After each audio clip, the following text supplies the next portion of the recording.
Sahabat UB TV yang berbahagia, kembali lagi berjumpa dengan saya Romo Mangku I Gusti Ngurah Susanta dalam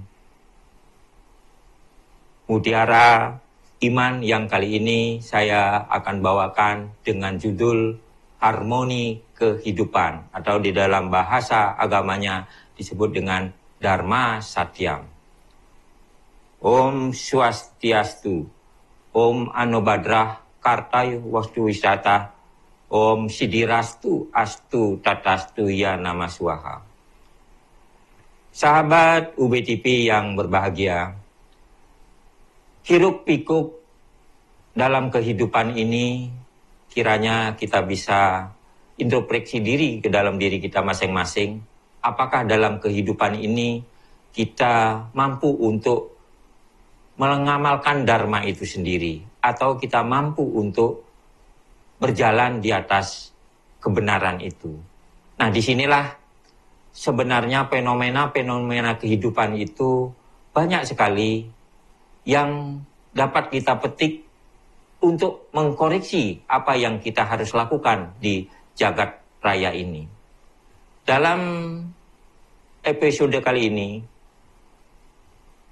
kehidupan manusia itu boleh dikatakan sesuatu yang didasari oleh sikap dan niat yang tulus ikhlas, sikap yang dituntun oleh dharma itu sendiri.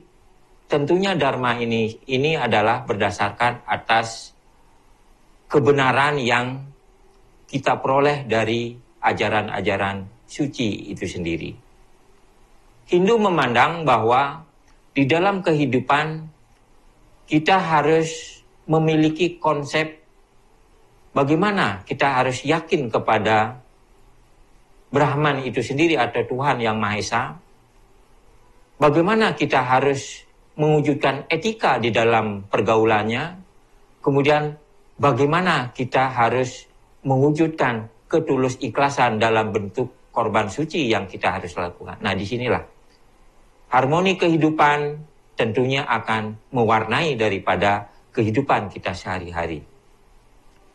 Berdasarkan atas tahun bar Brahman, atau disebut dengan jenjang daripada kehidupan yang dilalui oleh umat itu sendiri, kita tahu atau kita mengenal adanya yang disebut dengan Catur Yuga.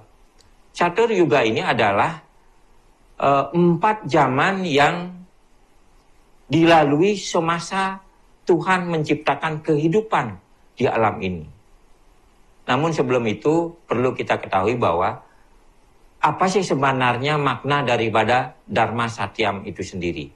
Dharma arti kebenaran, Satyam itu artinya kita harus menepati janji daripada apa yang kita harus lakukan. Nah, Dharma Satyam ini kalau dibahasakan yang baik dan benar, itu artinya bagaimana kita menjalani hidup harmoni di alam ini.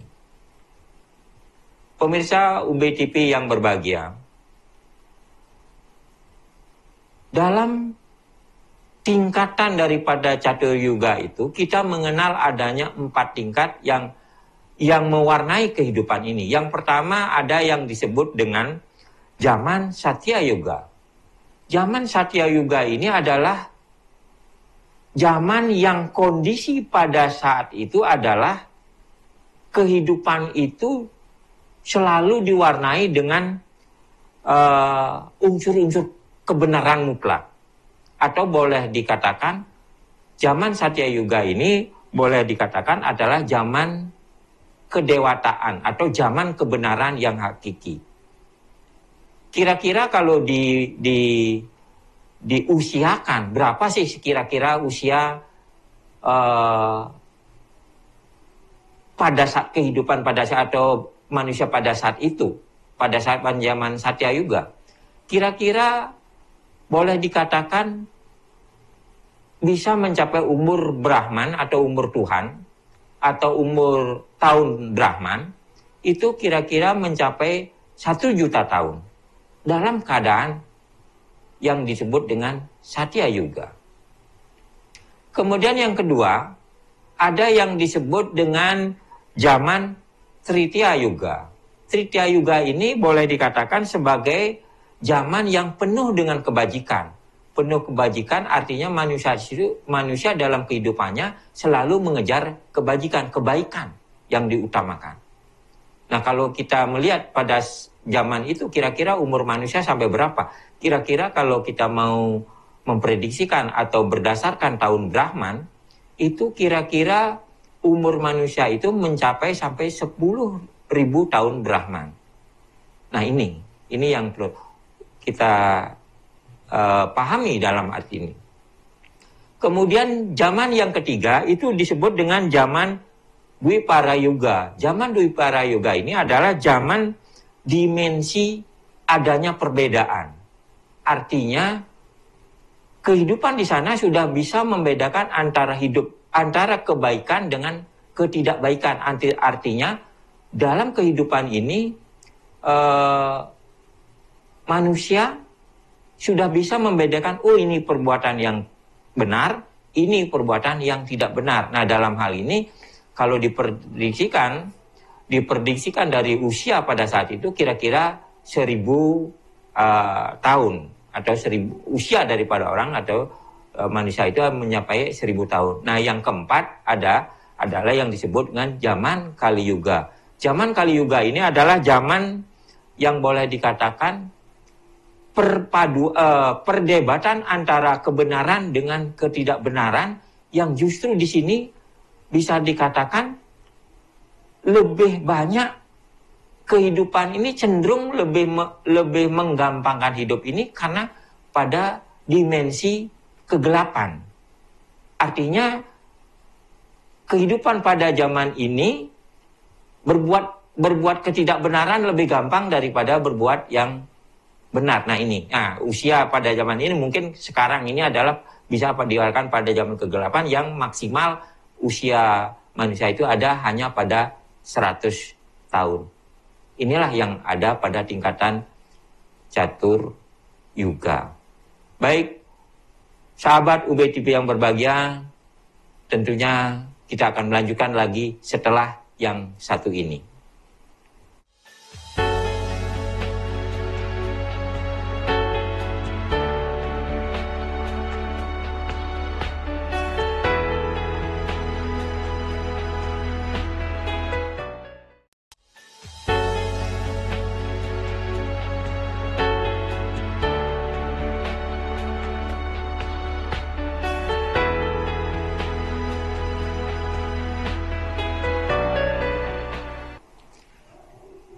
Sahabat UB TV dimanapun yang berada, semoga saya kembali menjumpai Anda dalam rasa yang berbahagia dan sehat-sehat selalu. Saya akan mencoba melanjutkan. Tetapi saya akan melanjutkan, saya akan mencoba memetik daripada epos Mahabharata yang mencerminkan bagaimana sebenarnya kondisi harmoni kehidupan itu kalau kita lakukan dengan baik. Di dalam cerita Mahabharata, Sri Krishna pernah memberikan wejangan kepada Maharsi Drona.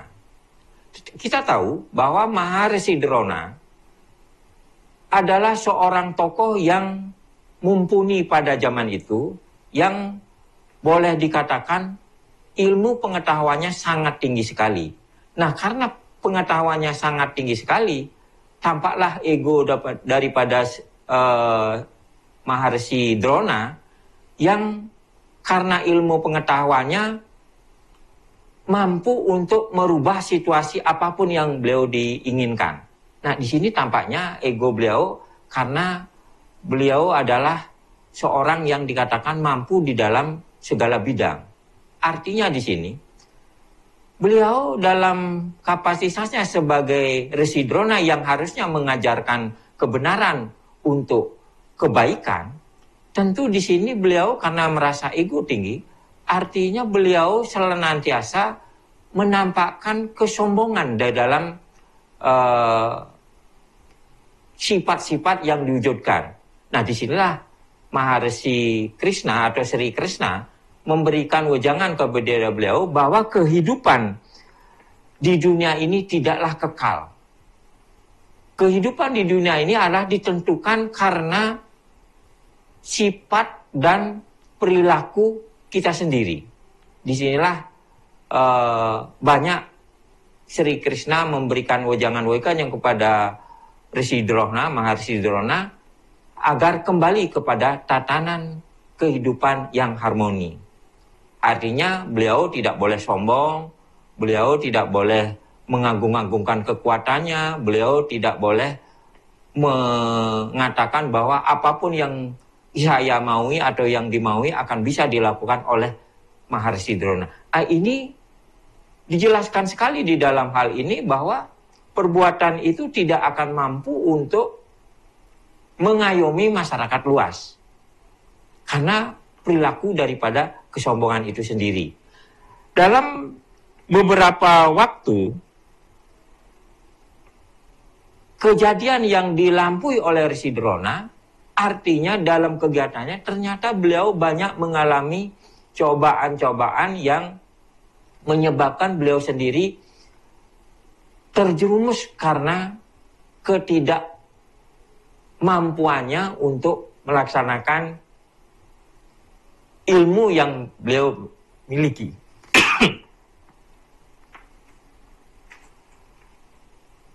Apa yang kita petik? Apa yang kita dapat petik dari kilasan cerita ini? Sebenarnya kita dapat mewujudkan harmoni kehidupan apabila kita mampu melalui unsur-unsur yang ada di dunia ini. Yang perlu kita pahami di sini adalah kita harus mampu bahwa dalam kehidupan ini ada tatanan atau ada unsur-unsur yang harus kita dapat bina atau dapat kita lakukan dalam menjalani kehidupan. Apa unsurnya? Tentunya di dalam kehidupan ini kita akan memiliki seorang pemimpin. Yang pertama ada unsur pemimpin. Ini yang kita harus perlu perhatikan.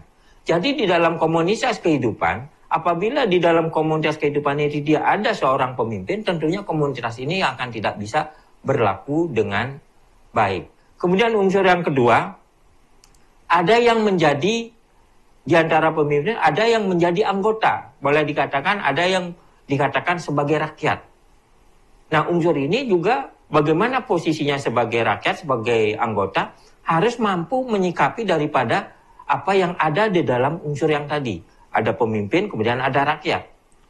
Kemudian yang ketiga unsurnya itu ada wilayah. Nah, dalam kesatuan kehidupan ini, tadi sudah ada pemimpin, kemudian rakyat, tentunya di dalam untuk menciptakan harmoni kehidupan, itu tentunya ada suatu wilayah. Nah, disinilah unsurnya harus ada wilayah. Ada pemimpin, ada rakyat, ada wilayah. Kalau ketiga unsur ini sudah bisa dilakukan dengan baik, tentunya kehidupan ini akan bisa berjalan dengan baik, tertib, aman, dan bersahaja. Sahabat UBTP yang berbahagia, di dalam Astasastra, menyebutkan bahwa sistem kehidupan di dalam lingkup wilayah, apakah itu berbentuk kelompok wilayah kelompok atau yang lebih besar mungkin ada semacam kelompok wilayah lebih besar, kemudian yang lebih besar bisa dikatakan sebagai kelompok ada yang disebut sistem negara, nah yang ini lebih besar. Itu Astasastra menyebutkan bahwa di dalam tatanan ini ada beberapa hal yang harus dipenuhi. Artinya di dalam lingkup kehidupan ini Astasastra menyebutkan ada beberapa hal yang harus dipenuhi di dalam menindaklanjuti hidup agar bisa tentram atau agar bisa harmoni di dalam kehidupan ini. Sahabat UBTV, tentunya saya akan lanjutkan setelah yang satu ini.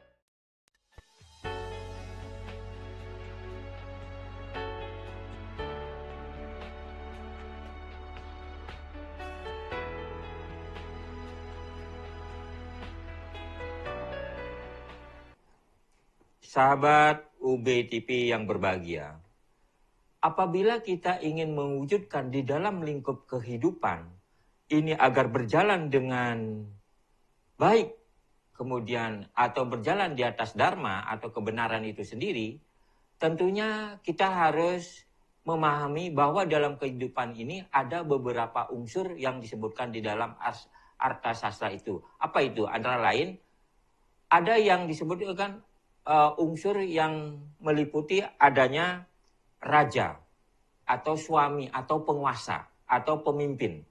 Dalam kehidupan ini memang harus kita tunduk kepada pemimpin itu sendiri. Kemudian unsur yang kedua, dalam kehidupan ini harus ada yang disebut dengan atmatia. Atmatia itu pembantu-pembantu daripada pemimpin. Kemudian unsur yang ketiga itu ada yang namanya wilayah, janapada.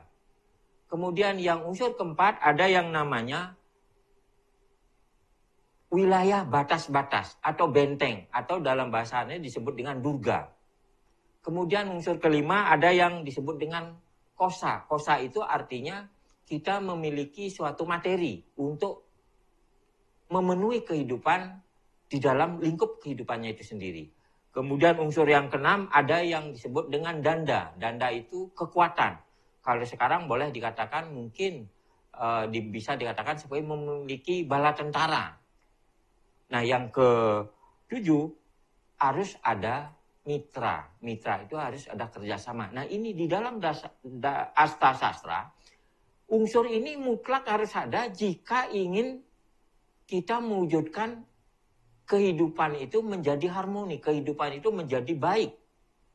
Jadi ketujuh unsur ini harus ada sinergitas, harus ada korelasi hubungan antara satu dengan yang lain.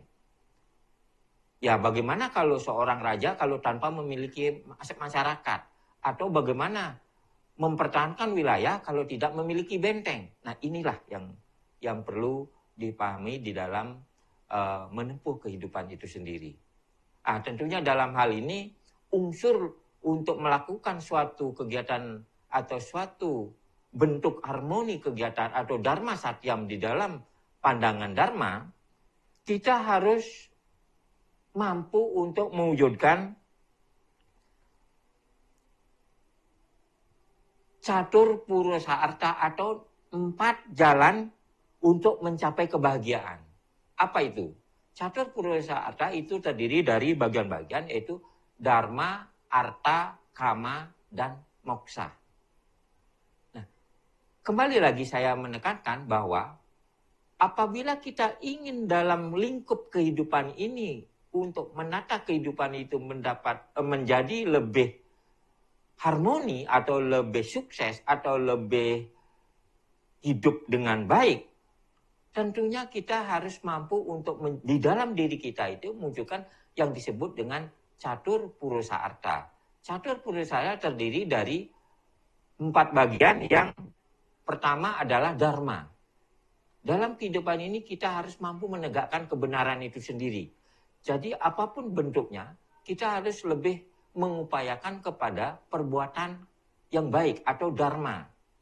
Dharma ini harus kita junjung dengan boleh dikatakan dengan teguh, dengan berprinsip pada raksati, raksita. Siapa yang dapat memelihara kebenaran atau siapa yang berjalan di atas kebenaran, tentunya akan dilindungi oleh kebenaran itu sendiri.